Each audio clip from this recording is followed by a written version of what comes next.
Margaret Maryam अलाकोक। Margaret का जन्म बारगुंडी के जैनेट्स में 1647 में हुआ। उन्होंने अपनी पढ़ाई अर्बनिस्ट धर्म समाज के धर्म संघियों के साथ की।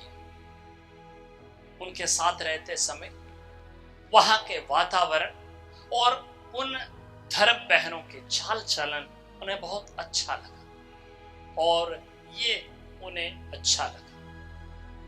इस वजह से 9 साल की उम्र में ही परम प्रसाद ग्रहण करने की अनुमति उन्हें दी गई। उसे बड़ी इच्छा थी कि रोज मिस्सा बलिदान में भाग लेना और परम प्रसाद स्वीकार करना है। इसमें असमर्थ होने पर वे बहुत दुखी हुआ करती थी। अपने 20 साल की उम्र में मार्गरेट को ईसा मसीह का दर्शन मिला और उन्होंने धर्म बहन बनने का दृढ़ निश्चय किया। इस निश्चय के आधार पर वह एक धर्म समाज में दाखिल हुई और उस धर्म समाज में 22 साल की उम्र में एक धर्म बहन के रूप में व्रत स्वीकार किया। बड़ी तत्परता से तपस्या और अन्य कठिन अभ्यास किया करती थी। दिसंबर 1673 में उन्हें एक ईश्वरीय अनुभव प्राप्त हुआ। तब से लगातार 18 महीनों तक उन्हें क्रिस्त के अनुभव प्राप्त थे।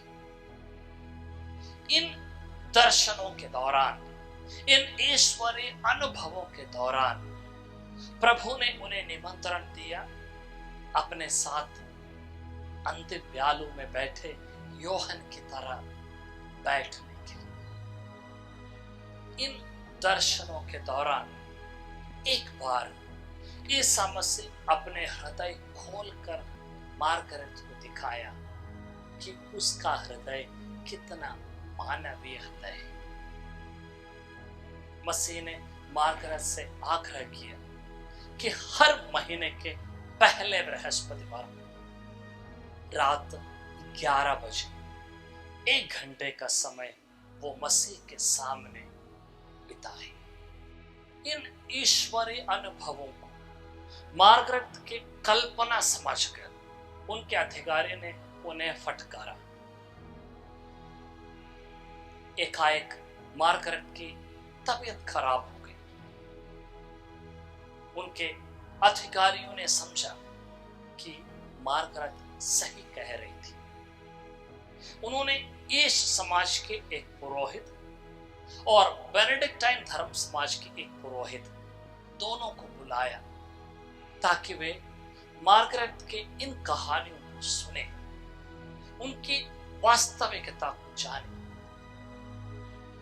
वे दोनों मार्गरेट के ईश्वरीय अनुभव को सुने और उन्हें ईश्वरीय अनुभव के हकीकत को समझ में आया और उनका पूरा धर्म समाज मार्गरेट के इन ईश्वरीय अनुभवों को, इन दर्शनों को स्वीकार किया।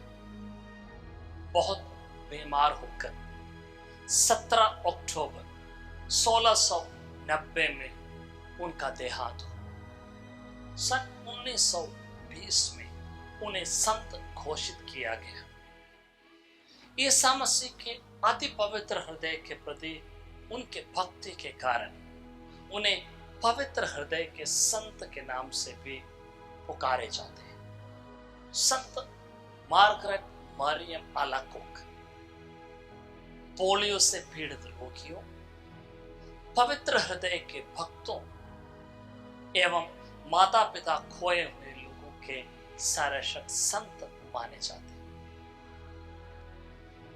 ईश्वरीय अनुभव को प्राप्त करना, उस ईश्वरीय अनुभव में आगे बढ़ना, उस ईश्वरीय अनुभव में अपने साथ जुड़े हुए लोगों को आकर्षित करना, उन्हें लेकर प्रभु की ओर आगे बढ़ना, ये हमारे लिए तब संभव है जब हम प्रार्थना में और तपस्या के कार्यों में लीन रहेंगे।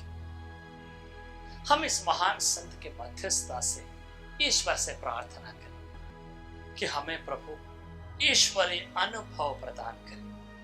उस अनुभव में बढ़ने और उसमें स्थिर होने की कृपा प्रभु हमें प्रदान करे।